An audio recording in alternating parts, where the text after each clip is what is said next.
Hello hi, പുതിയൊരു വീഡിയോയിലേക്ക് എല്ലാവർക്കും സ്വാഗതം കേട്ടോ. അപ്പോൾ ഇന്നത്തെ യാത്ര എങ്ങോട്ടാന്ന് വെച്ചാൽ ഉമൈദ് ഭവനിലോട്ട്. ഉമൈദ് ഭവൻ വരുന്നത് എവിടെയാന്ന് വെച്ചാൽ രാജസ്ഥാനിലെ ജോധ്പൂരിലാണ്. നമ്മൾ യാത്ര ചെയ്യുന്ന ഈ ഒരു റോഡ് സൈഡിലടക്കം നിറയെ പൂക്കളൊക്കെ ആയിട്ടാട്ടോ. നല്ല ഭംഗിയുള്ള ഈ കാഴ്ചകളൊക്കെ കണ്ട് നമ്മൾ ഇങ്ങനെ റോഡുമ്മ കൂടെ യാത്ര ചെയ്തുകൊണ്ടിരിക്കണേ. അതേപോലെ തന്നെ റോഡിനൊക്കെ ഭയങ്കര ക്ലീൻ ആട്ടോ. അങ്ങനെ യാത്രയൊക്കെ ചെയ്ത് നമ്മൾ ഏകദേശം ഉമൈദ് ഭവന്റെ അടുത്തോട്ട് എത്തിയിട്ടുണ്ട്. അപ്പോൾ ആ കാണുന്നതാണ് ഉമൈദ് ഭവൻ. ലോകത്തിലെ തന്നെ ഏറ്റവും വലിയ സ്വകാര്യ വസതിയാണ് കേട്ടോ നമ്മളിപ്പോൾ ഈ കാണുന്നത്. അതേപോലെ തന്നെ രാജസ്ഥാനിലെ ഏറ്റവും വലിയ നഗരമായിട്ടുള്ള ജോധ്പൂരിലെ ചിറ്റോർ എന്ന് പറഞ്ഞിട്ടൊരു കുന്നിന്റെ മുകളിലാട്ടോ ഈ ഒരു പാലസ് ഉള്ളത്. അതേപോലെ ഇതിന്റെ ഒരു പകുതി ഭാഗം പ്രൈവറ്റ് പ്രോപ്പർട്ടിയും കൂടിയാണ്. അങ്ങനെ നമ്മുടെ യാത്രയിലൂടെ ഉമൈദ് ഭവന്റെ ഫ്രണ്ടിൽ എത്തിയിട്ടുണ്ട് കേട്ടോ. ഇവിടെ വെച്ചിട്ടാണ് നമ്മുടെ ആക്ട്രസ് പ്രിയങ്ക ചോപ്രന്റെ ഒക്കെ കല്യാണത്തിന്റെ ഫംഗ്ഷനൊക്കെ നടത്തിയത് കേട്ടോ.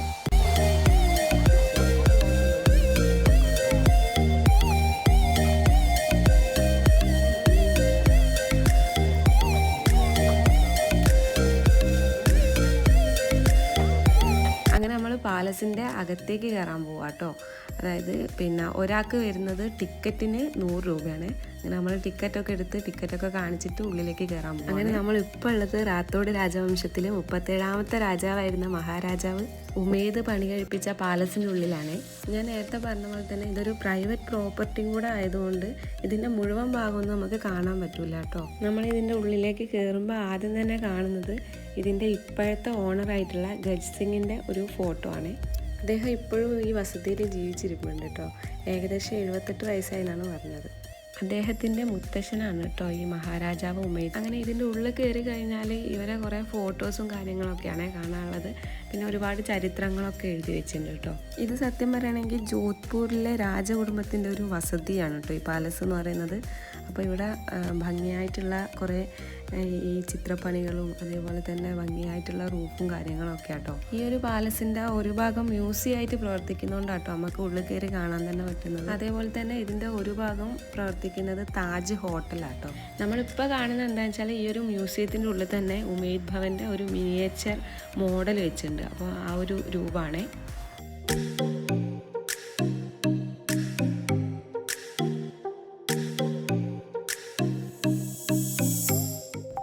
നമ്മൾ സാധാരണ മ്യൂസിയത്തിൻ്റെ ഉള്ളിൽ കയറി കാണുന്ന പോലെ ഒരുപാട് സംഭവങ്ങളൊന്നും ഈ ഒരു മ്യൂസിയത്തിൻ്റെ ഉള്ളിലില്ല കേട്ടോ. കാരണം എന്താണെന്ന് വെച്ചാൽ ഇതിൻ്റെ ഒരു പണി കഴിഞ്ഞത് 1943.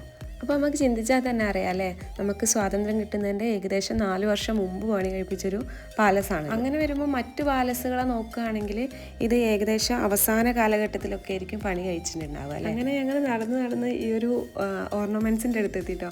ആദ്യം വിചാരിച്ച ഈ രാജാക്കന്മാരൊക്കെ ഉപയോഗിച്ച ഓർണമെൻറ്റ്സ് ആയിരിക്കുന്നതാണ്. പക്ഷേ തൊട്ടടുത്തായിട്ട് ഒരു ഗൂഗിൾ പേയും സെറ്റപ്പും കാര്യങ്ങളൊക്കെ ഉണ്ട് കേട്ടോ. ഭയങ്കര വിലയാട്ടോ ആ മാലയ്ക്ക്. ഏതെടുത്താലും 3000-4000 അങ്ങനെയാണ് കേട്ടോ അതിൻ്റെ ഒരു റേറ്റ്.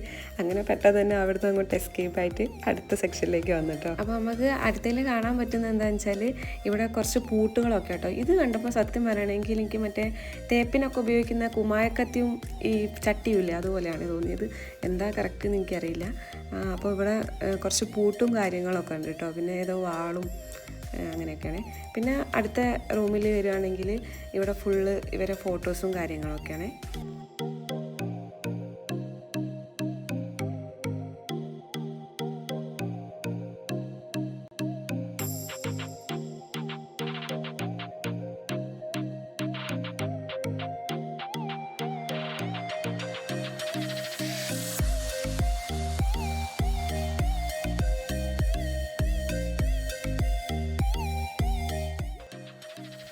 അടുത്ത റൂമിലേക്ക് പോകുമ്പോൾ ഇവിടെ 1936 മെനു കാണാം കേട്ടോ.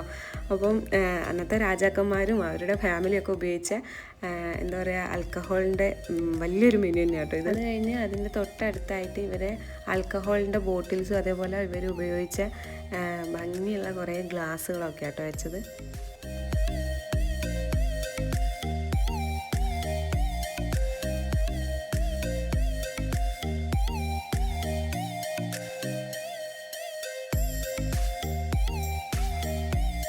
അത് കഴിഞ്ഞ് അടുത്തത് നമുക്ക് ഇവരെ ഡൈനിങ് ഹാളാട്ടോ കാണാൻ പറ്റുന്നത്.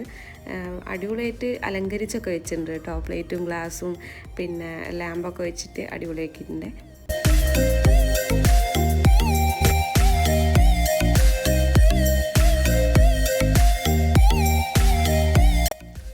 മ്യൂസിയങ്ങളിലൊക്കെ ചില സ്ഥലത്തൊക്കെ ഈ ഫോൺ ഉപയോഗിക്കുന്നതിലൊക്കെ ഭയങ്കര റെസ്ട്രിക്ഷൻസ് ഒക്കെ ഉണ്ട് കേട്ടോ. പക്ഷേ ഇവിടെ അങ്ങനത്തെ കാര്യങ്ങളൊന്നുമില്ലേ, വീഡിയോ എടുക്കുന്നതിനൊന്നും പറയുന്നു. ഇതെന്ന് പറയുന്നത് അവർ ഉപയോഗിച്ച പെർഫ്യൂംസിൻ്റെ ബോട്ടിൽസ് ആട്ടോ.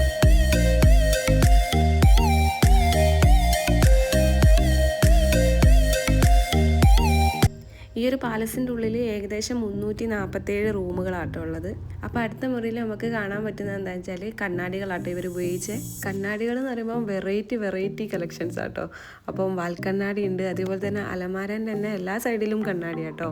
അതായത് ആ കാണുന്നത് അലമാരയാണ്. ഇതെല്ലാം കണ്ട് നമ്മൾ ഏകദേശം പുറത്തേക്ക് എത്തി എന്നാണ് വിചാരിച്ചത്, പക്ഷെ എന്നിട്ടും തീർന്നില്ല കേട്ടോ.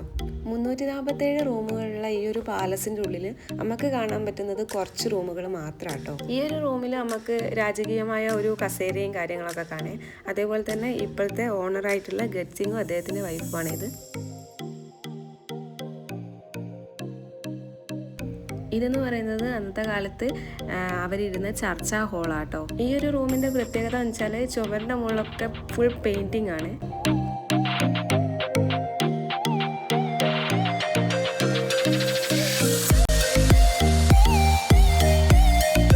അത് കഴിഞ്ഞിട്ട് അടുത്ത മുറിയിൽ കാണുന്നത് എന്താണെന്ന് വെച്ചാൽ ഇവർ ഉപയോഗിച്ച കുറേ ക്ലോക്കിൻ്റെ കളക്ഷൻസ് ആട്ടോ.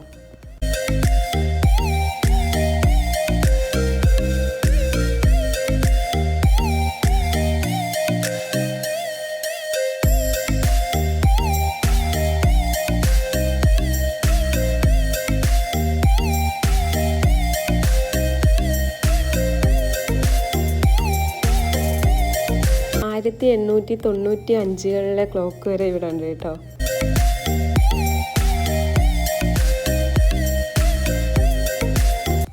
ഞാൻ നേരത്തെ പറഞ്ഞ പോലെ തന്നെ ഇതിൻ്റെ ഒരു ഭാഗം പ്രൈവറ്റ് പ്രോപ്പർട്ടിയാണ്. അവിടെയാണ് ഈ ഒരു റോയൽ ഫാമിലി താമസിക്കുന്നത് കേട്ടോ. എന്നാലും അതിൻ്റെ പുറത്തുള്ള വ്യൂവും കാര്യങ്ങളൊക്കെ അടിപൊളി തന്നെയാണ്. അപ്പോൾ അവിടെ നമുക്ക് ഫോട്ടോസൊക്കെ എടുക്കാം കേട്ടോ. അപ്പോൾ ഈ ഒരു പാലസിൻ്റെ പ്രത്യേകത എന്ന് പറഞ്ഞാൽ ഗോൾഡൻ യെല്ലോ കളറിലുള്ള സ്റ്റാൻഡ് സ്റ്റോൺ ഉപയോഗിച്ചിട്ടാട്ടോ അത് മുഴുവൻ നിർമ്മിച്ചിട്ടുള്ളത്.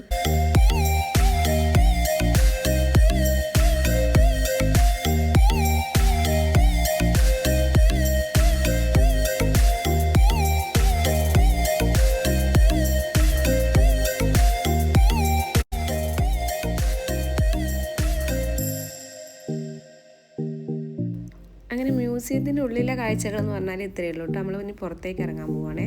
നമ്മൾ നേരത്തെ പറഞ്ഞ പോലെ തന്നെ ഈ ഒരു പാലസിൻ്റെ പണി പൂർത്തീകരിച്ചത് 1943 29 സ്റ്റാർട്ട് ചെയ്തിട്ടുണ്ട് കേട്ടോ. ഏകദേശം 26 ഏക്കറിൽ ഈ ഒരു പാലസ് ഉണ്ടെങ്കിലും 15 ഏക്കറിലും ഗാർഡൻ ആട്ടോ. ഇത്രയും ഏക്കറിലുള്ള ഗാർഡൻ ഇപ്പോഴും ഇവർ മെയിൻറ്റെയിൻ ചെയ്ത് കൊണ്ടുപോകുന്നുണ്ട് കേട്ടോ. കാരണം എന്താ വെച്ചാൽ ഇതിൻ്റെ ഉള്ളിൽ കയറിയിട്ട് ഫോട്ടോ എടുക്കാനോ കാര്യങ്ങളൊന്നും സമ്മതിക്കൂലേ. നമ്മളിപ്പോൾ കാണുന്ന ഈ ഒരു പാലസിൻ്റെ സെൻറ്റർ പോർഷൻ്റെ ഉള്ളിൽ മാത്രമായിട്ടോ നമുക്കിപ്പോൾ കാണാൻ പറ്റുന്നത്. ഇതിൻ്റെ റൈറ്റ് സൈഡിലോട്ട് റോയൽ ഫാമിലി താമസിക്കുന്നതും ലെഫ്റ്റ് സൈഡിലോട്ട് താജ് ഹോട്ടലും ആട്ടോ. ഇവിടെ ഇനി താമസിക്കണം എന്ന് ആഗ്രഹമുള്ളവർക്ക് താമസിക്കുകയും ചെയ്യാം കേട്ടോ. ഏകദേശം എനിക്ക് തോന്നുന്നു സ്റ്റാർട്ടിങ് വരുന്നത് 50,000 രൂപയാണ് ഒരു മുറിക്ക്. ഇത്രയും വിലപിടിപ്പുള്ള ഒരു റൂം ആയതുകൊണ്ട് തന്നെ ചിലപ്പോൾ അതിൻ്റെതായ ആഡംബര സൗകര്യങ്ങളൊക്കെ അതിൻ്റെ ഉള്ളിൽ കാണാൻ മതി. എന്തായാലും പുറത്തുള്ള ഈ ഒരു വ്യൂ അടിപൊളിയാണ്. അങ്ങനെ ഇപ്പോൾ നമ്മൾ പാലസിൻ്റെ ഇവരെ പോർച്ചിലായിട്ടുള്ളത്. അപ്പോൾ ഇവരെ വണ്ടീൻ്റെ കളക്ഷൻസ് ഒക്കെ ഒന്ന് കണ്ടിട്ട് വരാം അല്ലേ.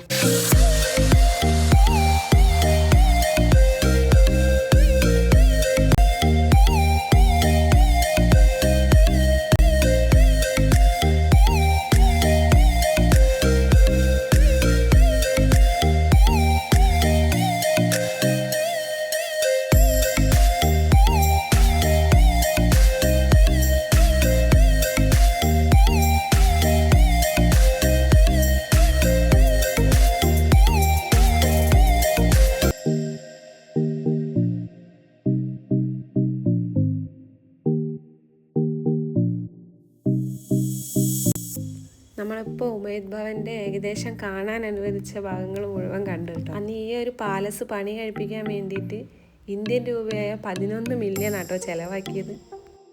ഇപ്പം അതേപോലെ ഇതിൻ്റെ ഉള്ളിലായിട്ട് ചെറിയൊരു സ്നാക്സും അതേപോലെ ഐസ്ക്രീമും ഒക്കെ ആയിട്ട് ചെറിയൊരു കടയൊക്കെ ഉണ്ട് കേട്ടോ.